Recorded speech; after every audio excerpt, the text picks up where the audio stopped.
Terima kasih pimpinan Pak Menteri dan jajaran.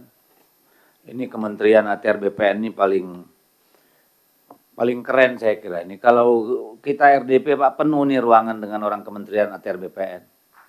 Ya. Di Zoom juga ada banyak. Saya kira tapi juga saya kira perlu ditimbangkan efektivitasnya ya. Karena di luar juga banyak, di sini banyak. Mudah-mudahan ini betul-betul bisa mempercepat tugas teman-teman semua di Kementerian ATR BPN. Yang kedua Pak Ketua, seperti yang Anda sampaikan tadi, ini tadi saya sudah mencatat benar soal progres per kuarter ini. Tadi disampaikan bahwa untuk Q1 itu yang paling tinggi itu di peta bidang tanah PTSL itu capaiannya 12,6%. Jadi kalau secara rata memang tentu ini ada persoalan kalau hanya melihat angka ini. Oleh karena itu kami ingin pendalaman lebih jauh, apakah memang ini sebuah kebiasaan bahwa pada Q1 itu masih agak lambat, uang belum masuk, rencana belum ini itu. Lalu nanti kita melihat kurvanya di mana nih? Apakah Q2, Q3 atau Q4? Ya, supaya ini kita bisa betul-betul memastikan, karena dengan pagu anggaran yang sudah disunat ini kan seharusnya ini capaiannya lebih cepat nih. Iya kan? Karena anggarannya sedikit, jadi bisa fokus menyelesaikan hal-hal yang betul-betul menjadi prioritas dengan asumsi semua yang dibuat dalam perencanaan itu sudah dirasionalisasi. Sehingga apa yang kemudian dibiayai dengan anggaran yang tersedia betul-betul merupakan prioritas. Sehingga nanti perlu pendalamannya Pak, pada Q berapa kita akan mendapat kurva paling tinggi dari pencapaian kementerian. Lalu yang ketiga Pak Menteri, tadi saya sedikit pas saya mau bertanya, mencatat di sini, ini hibah apa loan nih yang World Bank? Ternyata langsung dikatakan loan. Waduh, ya oke lah loan, karena pemerintah kita kesulitan di fiskal. Tetapi ketika Pak Menteri mengatakan ini untuk kemudahan investasi, saya ingin mengatakan bahwa memang kita negara paling kacau urusan tanah dan investasi ini. Terbukti di hampir semua negara Asia, konflik agraria paling tinggi itu di negeri ini, Pak. Paling tinggi bandingkan dengan semua negara di Asia. Nanti kita buka datanya.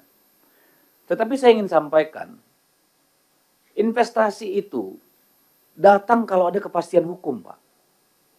Tanpa kepastian hukum, nggak ada investor mau taruh uang di sini.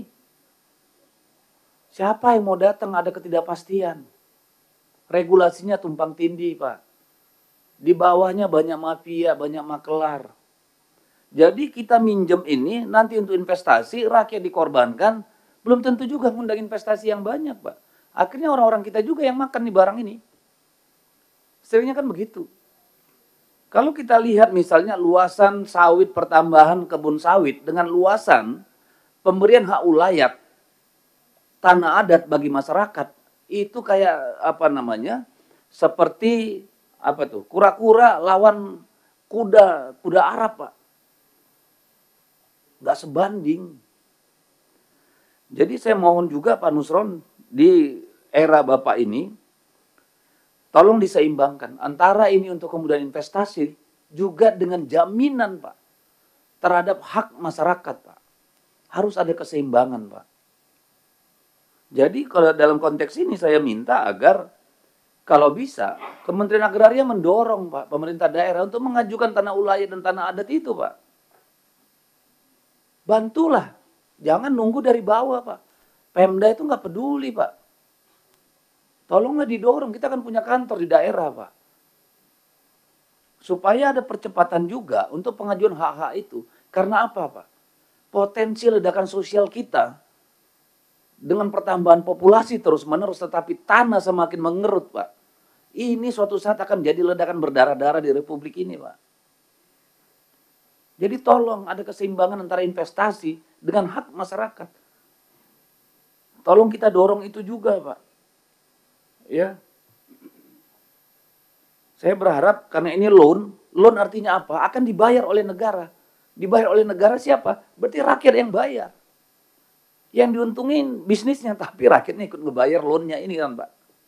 Jadi tolong juga Pak saya dorong supaya bagaimana mekanismenya kita atur ya supaya Pemda juga lebih proaktif mengusulkan ya sertifikasi atau penetapan hak ulayat atau hak adat itu. Tentu kolaborasi mungkin dengan Kementerian Kehutanan ya dalam konteks ini siapa tahu. Tapi saya berharap di era Bapak ini Pak legasi menaikkan luasan untuk hak-hak rakyat itu juga ada di sini.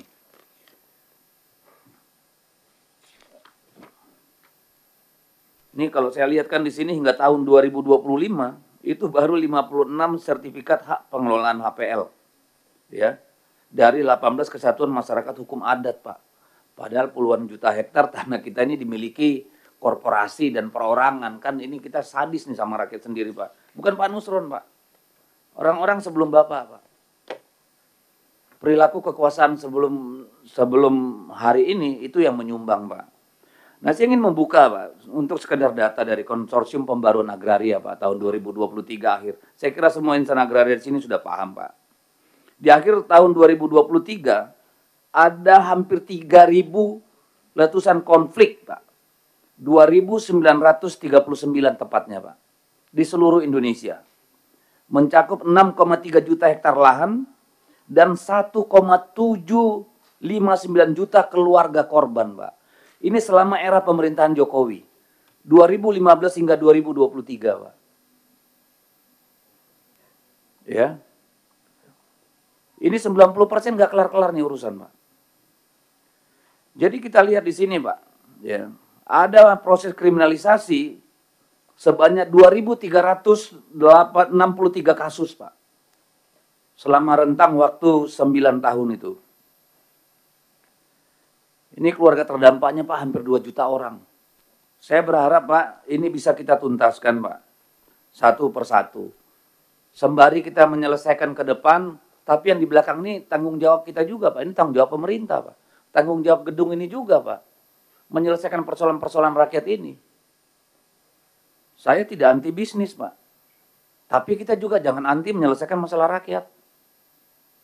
2 juta orang, 2 juta keluarga, Pak. Bayangkan berapa juta orang itu. Jadi disinilah saya kira peran pentingnya Kementerian Agraria sebagai sebagai integrator, Pak.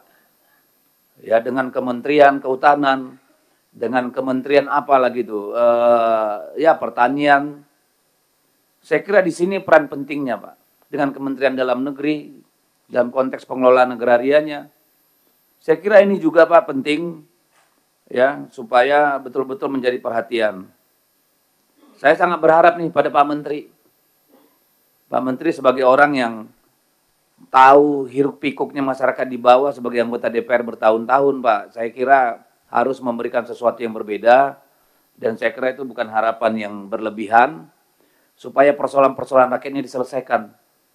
Jangan hanya persoalan pagar laut selesai menguap nggak ada ujung pangkalnya lagi, Pak, hari ini. Yang kemarin teriak-teriak pun nggak tahu batang hidungnya entah kemana sekarang. Hal yang begitu menarik perhatian kita kemarin, tiba-tiba simsalabim hilang tuh. Nggak tahu kita, ini ujungnya di mana barang nih. Ya kepalanya kemarin kelihatan ada persoalan 34 km pagar laut, bla bla bla. Tiba-tiba PDIP kena getahnya di situ, nggak jelas ujungnya. Padahal nggak ada urusannya. Saya kira nanti juga ini perlu diklarifikasi Pak Nusron karena ini merusak kita juga. Ya, apa betul itu keluarga yang dari kader kita itu di situ ada melakukan sesuatu supaya clear, Pak. Ya, jangan kita ini yang jadi kena getahnya, Pak. Karena kita bicara organisasi. Jadi kita juga ingin tahu kemana ini, di mana ini ujungnya ini pagar laut ini, Pak. Apakah karena tidak ada pemberitaan atau sudah selesai masalahnya? Kalau sudah selesai, tolong dilaporkan di sini. Karena ini perhatian publik kemarin. Ya, jangan seolah-olah negara ini negara cuci gudang. Ada kasus ribut, habis itu lempar ke gudang belakang, lupakan semua. Kapan kita belajarnya? Lagi-lagi ini bukan Pak Nusron sebagai personal. Ini soal bagaimana kita mengelola negara. Apa kayak begini kita? Tiap ada masalah, hilang karena masalah baru. Bukan karena kita selesaikan. Kan begitu nih, Pak Nusron. Saya kira begitu, pimpinan. Terima kasih.